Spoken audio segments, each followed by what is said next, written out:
Hey guys, welcome back to my kitchen. Today I have a special question for you. Do you love Japanese food? And do you live outside of Japan? If you answered yes, I know exactly how you feel because I have been there too. So you wanna make delicious, authentic Japanese ramen at your home. You wanna recreate the amazing bowl which you ate in Tokyo, but you probably think it is too difficult, or you think you can't find the right ingredient in your local supermarket. So what happened? You give up and you just buy a cheap instant noodle from a cup, or you go to a very expensive Japanese restaurant in your city.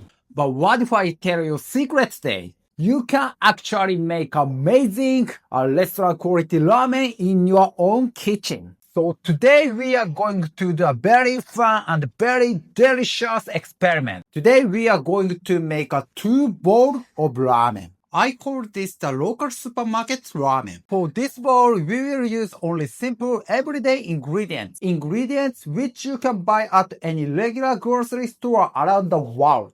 I wanna show you that brewing a basic bowl of ramen is actually very fast and easy. Then we will make a bowl B. I call this the authentic Japanese ramen. For this bowl, we will upgrade our ingredients. We will use a few special traditional Japanese ingredients. And I will change the cooking process just a little bit. Why are we doing this experiment? Because I want to show you a massive difference. I want you to see how a little bit of knowledge and a little bit effort completely changes that flavor. It changes everything from the color to the flavor. Later in this video, we will put the 2 bowls side by side. We will use our 5 senses to compare them. So we will look at the clear color of the soup. We will smell the deep smoky aroma.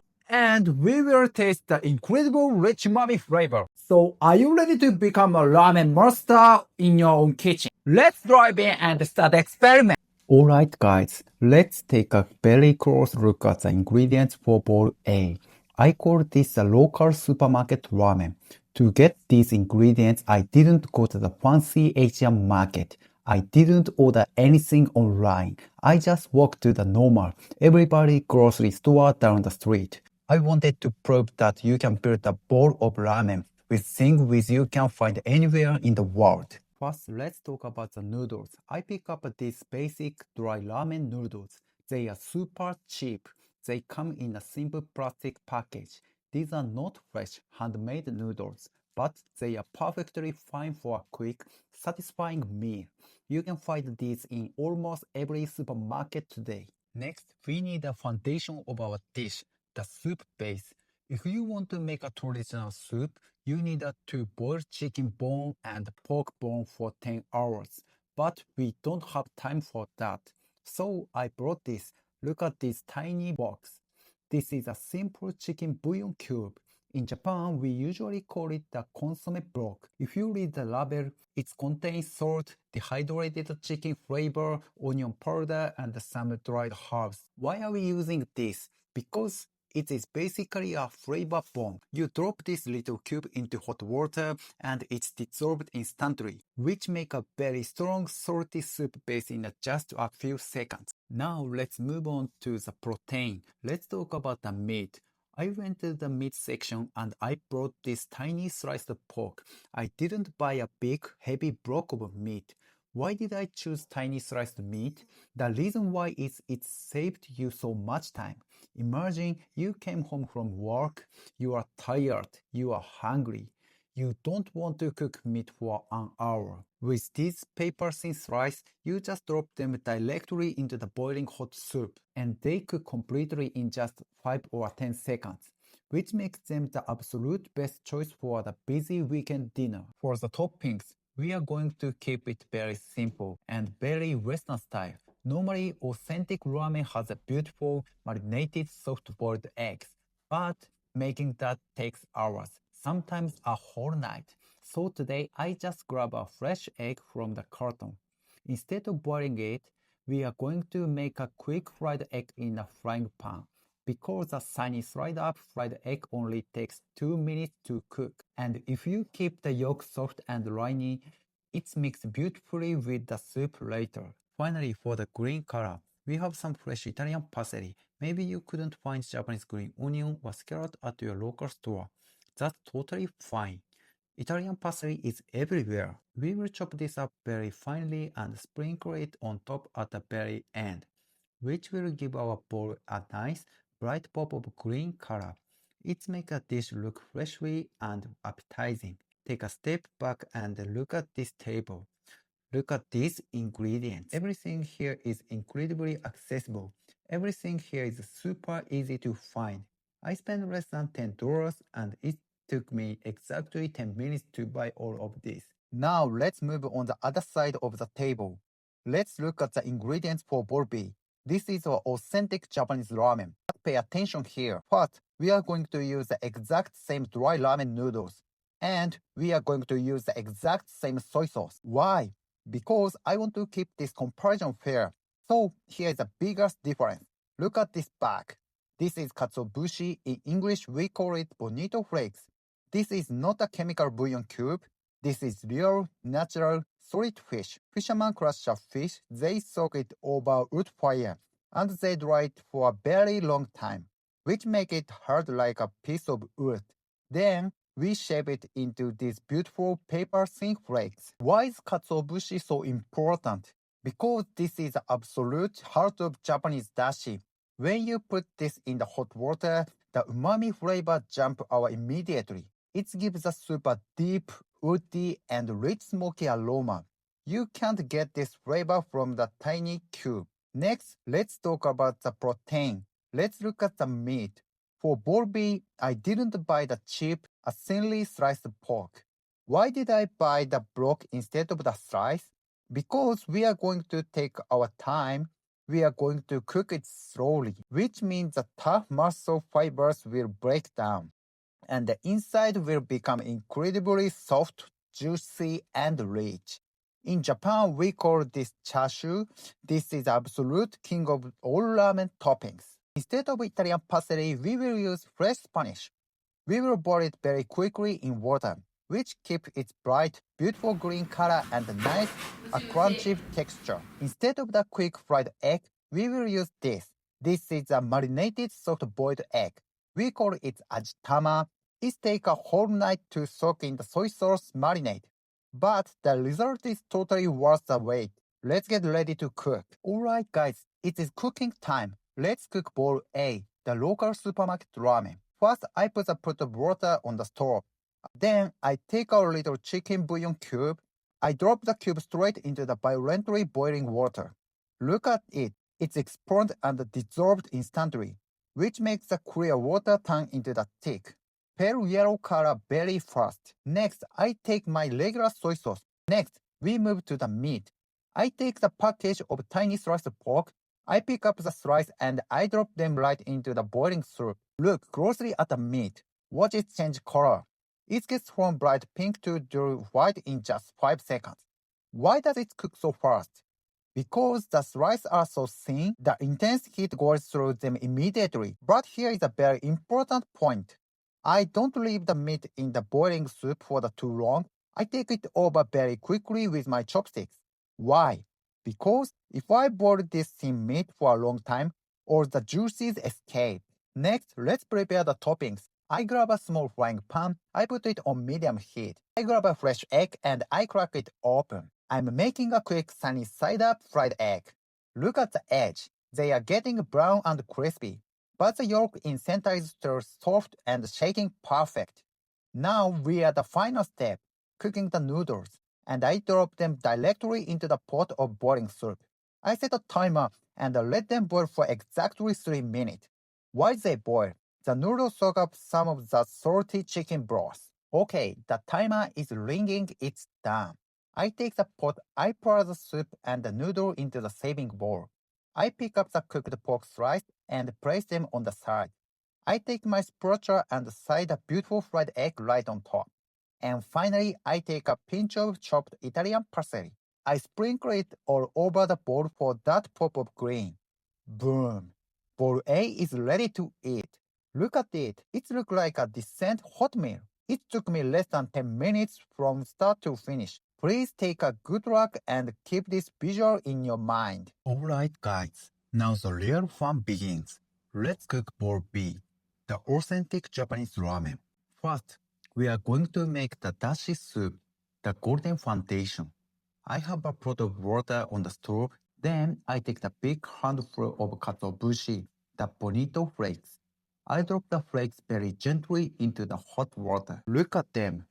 They look like they are dancing on the surface of the water, which means they are gently releasing their beautiful smoky umami flavor into the water. Once that's synced, I turn off the heat immediately. Why do I turn off the heat? Because katsuobushi is very delicate. If I boil it heavily, the soup will become bitter and sour. I wait for exactly 3 minutes, and then I use the strainer to remove the flakes. Look at this beautiful liquid. It is a crystal clear golden soup base. It smells like an ocean breeze. Next, let's cook the massive pork block for our char siu. I put a heavily frying pan on the stove and turn the heat to high. I put the raw pork block directly into the hot pan. Listen to that amazing sizzle. I'm boiling the outside of the meat first. I want to sear all the edges. Why do I sear the meat before boiling it? Because I want to create a crispy crust on the outside. This crust acts like a wall. It locks all the sweet meat juices and the fat inside the block. If I just boil the raw meat directly in the soup, all the delicious flavor escape into the water, and the meat becomes dry and boring. Once every side of block is perfectly brown and crispy, I move it into a pressure cooker. I pour in soy sauce, a little bit of sugar, and our beautiful clear katsuobushi dashi. I close the lid securely and I bring it up to high pressure. Then I turn the heat down and cook it under pressure for exactly 20 minutes. Let's let the pressure cooker do its job and move on to the topping. Now we are at the final stage. I boiled the dried ramen noodle in the separate pot of the boiling water.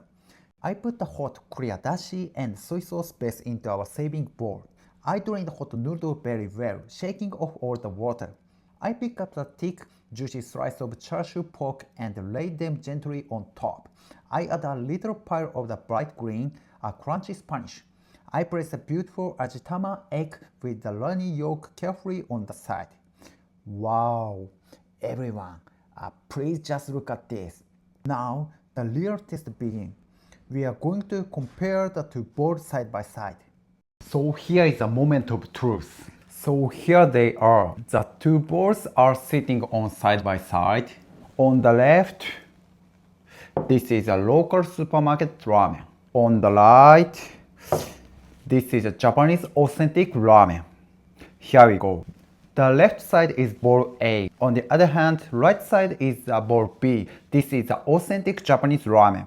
So this is a local supermarket ramen. So to really compare the soup, so the color and the aroma clearly. So I'm gonna do something special. So I'm gonna pour a little bit of soup from each bowls. Then into this wine glass. So first, let's use our eye. So let's look very closely at the liquid inside the glass. I wanna you look at the glass for bowl A first. Notice how the soup is very cloudy. It is opaque, it is a thick, pale yellow color. If you look from the side of the glass, you can see my finger holding it. If you look back at the bowl, you can see the noodle resting at the bottom. Why it is so cloudy and thick? Remember our cooking process. Because we boiled the raw meat and the flour covered the noodle directly inside the bouillon soup. The stretch from the noodle and the dirty scum from the pork melted and mixes together in the water, which makes the soup look muddy and messy. So now turn your eyes for the bowl B. This is the authentic Japanese ramen. So it is a completely different world. If we look back at the bowl, you can clearly see every single noodle resting neatly at the very bottom. So now look at the surface of the soup. The natural fat from the slow cooking char siu pork is floating beautifully on the top. They look like hundreds of tiny, shiny golden stars. It looks incredibly elegant and appetizing. So next, let's use our nose. So let's smell the aroma from the two wine glasses. I'm gonna picking up the glass of the bowl A. So bring it my nose and take a very deeply breath. It smells like it smells like a simple chicken soup, and it is a very formal smell. It smells like your mom makes a can when you stay home sick from a school. It is a not bad smell, but it is very flat. So now I'm gonna clear my nose. So pick up the glass for the bowl B and smell it. Oh my goodness! Difference is absolutely crazy. The smell hit my brain instantly. It is an incredibly complex, multi-layered aroma. Just smelling this glass makes my mouth water instantly. So just by looking at the color and smelling this, so bowl B is the winning of the battle. But food is not just the art. So food is about the taste and feeling. Next, we are going to pick up our chopstick. So we are going to check the texture of the meat in this bowl. So let's continue our ground comparison. So we are going to taste the meat. So first look at bowl A in this meat. So remember what we did. So we bought a cheap thinly sliced pork from the supermarket, and we boiled it very quickly directly in the hot soup. So look at it. So the edges are curling up tightly. So well, it is okay, but so it tastes differently the pork taste. So but the texture is not good. So it is a little tough. It feels dry and a little chewy. Now let's turn out our attention to the meat in this bowl B. Wow, this is entirely different in reverse. So I don't even need to chew it in my mouth. It's literally melt in my mouth like warm butter. Let me explain the flavor journey in my mouth right now. This chashu is not just a side of dish. It is not just a simple topping. So it is a star of the show. So comparing the texture of these meats is like comparing a rusty bicycle to the new brand Ferrari. Alright everyone, we have reached the final stage of a great experience. So it's time the ultimate for the test. It's time to compare these bowls. So we are going to test the harmony of the soup and noodle of the together. So I will start with the bowl A. So I started a local supermarket ramen. So I prepared the spoon. I brought it my mouth.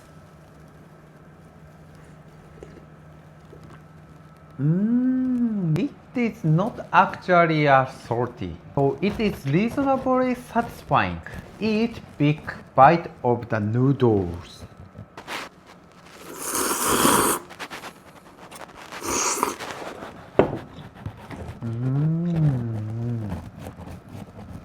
The noodle is covered the thick soup. So if you are super hungry at 2 a.m., at 2 p.m. after the party, this bowl is honestly pretty good. So now I'm going to drink some water to clear my mouth. So it's time to main part. This bowl B, it is the authentic Japanese taste ramen. So I'll take my spoon, I throw the slow sip. Wow, the aroma is incredibly. So and now I pick up the large amount of the noodles.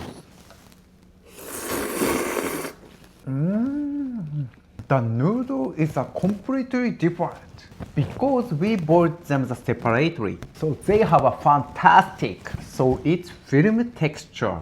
But wait a second, let me take one more bite of the soup.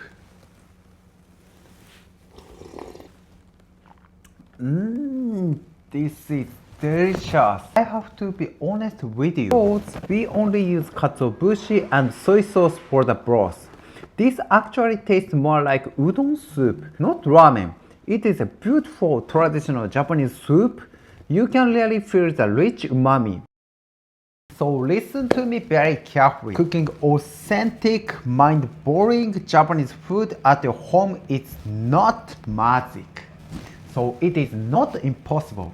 So you don't need a professional stainless steel restaurant kitchen. It is just simple science and a little bit extra care Katsuobushi brings to the mommy. So you can make amazing Japanese authentic dishes everywhere in the world.